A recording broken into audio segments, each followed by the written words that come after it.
Zumba মুবারক guys, সবাইকে Zumba মুবারক। আজকে ছিল শুক্রবার, শুক্রবারে নামাজ পড়ে আসলাম, জুমার নামাজ। তো সবাইকে জুম্বা মুবারক। নামাজ পড়ে আসার সময় ভাবলাম একটা মিষ্টি কিছু বানানো যাক। মানে আগে গ্রামে থাকলে নামাজ পড়তে গেলে শুক্রবারে জিলাপি দিত, কিন্তু ঢাকা শহরে জিলাপি দেয় না। তার জন্য আজকে জিলাপি বানানোর মিশন নিলাম। তার কারণে জিলাপির শিরা বানিয়ে নিছি।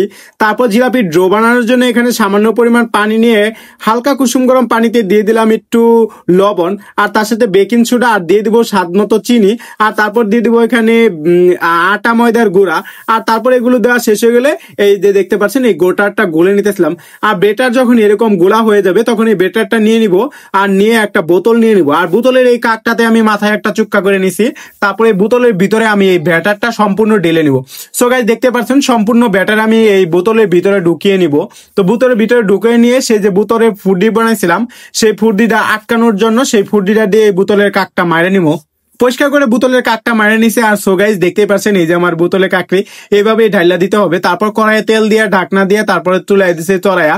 তো এবার আমার সেই জিলাপির পেঁয়াজ গুলা দেওয়ার পালা। সো গাইস দেখি আমি জিলাপি পেঁয়াজ দিতে পারি কিনা। তখন বড় বড় করে জিলাপি পেঁয়াজ দিতেছিলাম আর ছোট ছোট করে উঠে নিতেছিলাম। সো গাইস এখন দেখতেই পাচ্ছেন জিলাপি যখন দিচ্ছি তখন বুদবুদানি উঠছে। ও গাইস একটা তো অলরেডি উঠাইছি কিন্তু দেখাই নাই, ক্যামেরার বাইরে উঠাইছিলাম।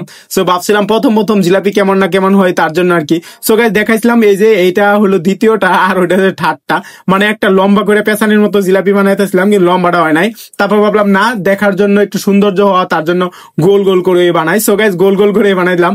তো এদিকে এদিক করে করে দেখলাম 3-4টা হয়ে গেছে, আরো একটা দেখলাম। তো আরো একটা দিয়ে তারপর আরো একটা দিছিলাম। সো গাইস এমনি এমনি করে 5-6টাই বানাই নিছি। তো বেটার যতটুকু গুলছিলাম ততটুকুতে আমার প্রায় 10-12টা জিলাপি হয়েছে। 10-12টা জিলাপি আপনাদের না দেখা কয়েকটা জিলাপি আপনাদের দেখাচ্ছি।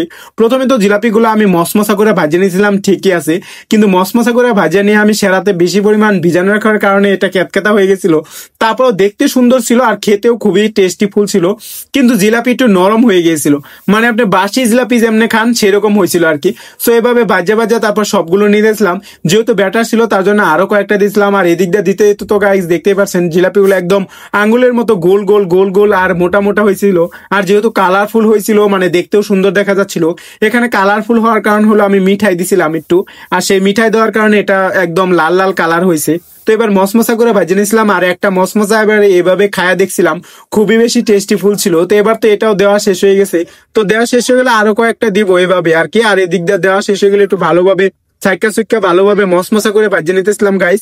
এদিক দিয়ে তো সবকিছু ভাজাভাজি শেষ হয়ে গেছে। এবার এগুলোর আমার উঠানোর পালা। আর উঠে মূলত আরো কয়েকটা দিমো এটা চিন্তা ভাবনা করতেছিলাম। তারপর ভাবলাম না, এটা উঠে এনে আর এটা উঠে এনে এবার শিরাতে ভিজানোর পালা। শিরাতে ভিজানোর জন্য এই যে সবগুলো নিয়ে নিছি, আর সবগুলো নিয়ে এবার এই যে কড়াইয়ের মধ্যে যে আমি শিরা বানাইছিলাম মিডায় সেই শিরার মধ্যে দিয়ে দিব। এখন কিন্তু মশমশাই ছিল যার কারণে শিরাতে যখন দিলাম তখনই ক্যাতক্যাতা হয়ে গেছিল।